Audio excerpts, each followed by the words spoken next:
Once upon a time a girl named Cinderella lived with her stepmother and two stepsisters. Poor Cinderella had to work hard all day long so the others could rest. It was she who had to wake up each morning when it was still dark and cold to start the fire. It was she who cooked the meals. It was she who kept the fire going. The poor girl could not stay clean, from all the ashes and cinders by the fire. What a mess. Her two stepsisters laughed. And that is why they called her Cinderella. One day, big news came to town. The king and queen were going to have a ball. It was time for the prince to find a bride. All of the young ladies in the land were invited to come. They were wild with joy. They would wear their most beautiful gown and fix their hair extra nice. Maybe the prince would like them. At Cinderella's house, she now had extra work to do. She had to make two brand new gowns for her stepsisters. Faster! Shouted one stepsister. You call that a dress? Screamed the other.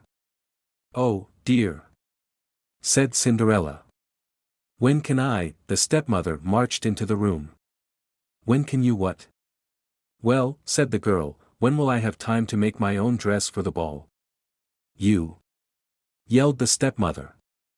Who said you were going to the ball? What a laugh! Said one stepsister, such a mess. They pointed at Cinderella. All of them laughed. Cinderella said to herself, when they look at me, maybe they see a mess. But I am not that way. And if I could, I would go to the ball. Soon the time came for the stepmother and stepsisters to leave for the big party. Their fine carriage came to the door. The stepmother and stepsisters hopped inside. And they were off. Goodbye. Called Cinderella. Have a good time. But her stepmother and stepsisters did not turn around to see her. Ah, me!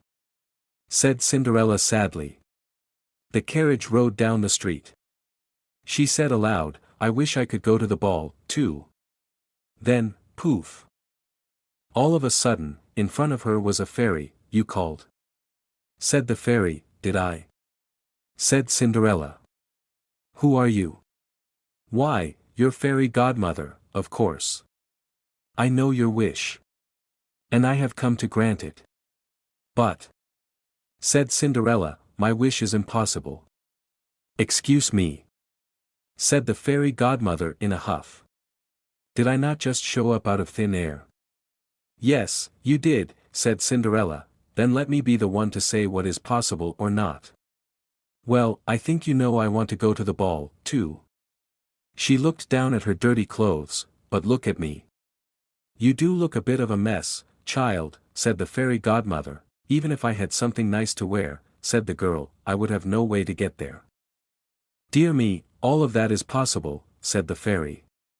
With that, she tapped her wand on Cinderella's head. At once, Cinderella was all clean. She was dressed in a beautiful blue gown. Her hair was set up high on her head inside a golden band. This is wonderful. Said Cinderella. Who said I was done? Said the fairy godmother. She tapped her wand again. At once, a beautiful carriage came to be, with a driver and 4 white horses. Am I dreaming? Said Cinderella, looking around her. It is as real can be, said the fairy godmother. But there is one thing you must know. What is that? All of this lasts only to midnight. Tonight, at the stroke of midnight, it will all be over. Everything will go back to how it was before. Then I must be sure to leave the ball before midnight. Said Cinderella. Good idea, said the fairy godmother. She stepped back. My work is done. And with that, the fairy godmother was gone. Cinderella looked around her. Did that even happen? But there she stood in a fine gown, and with a golden band in her hair.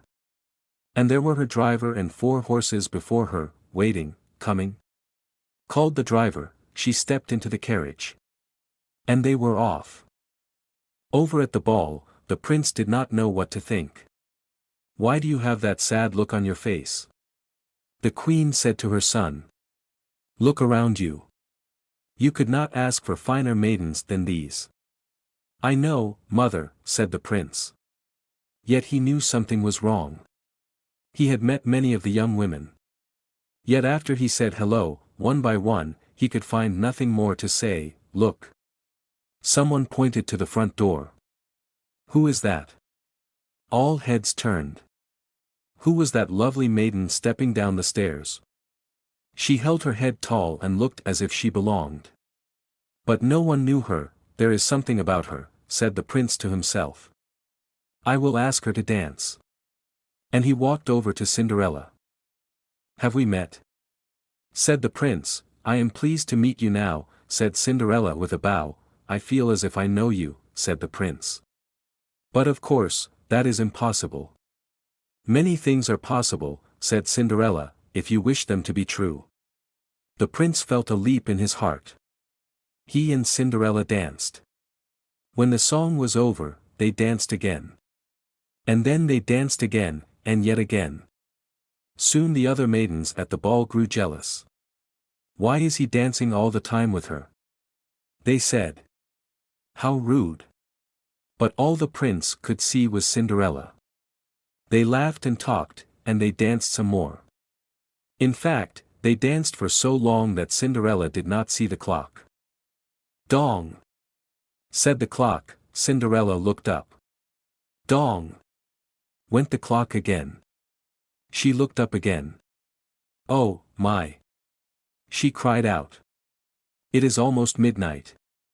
Dong! Rung the clock. Why does that matter? Said the prince. Dong!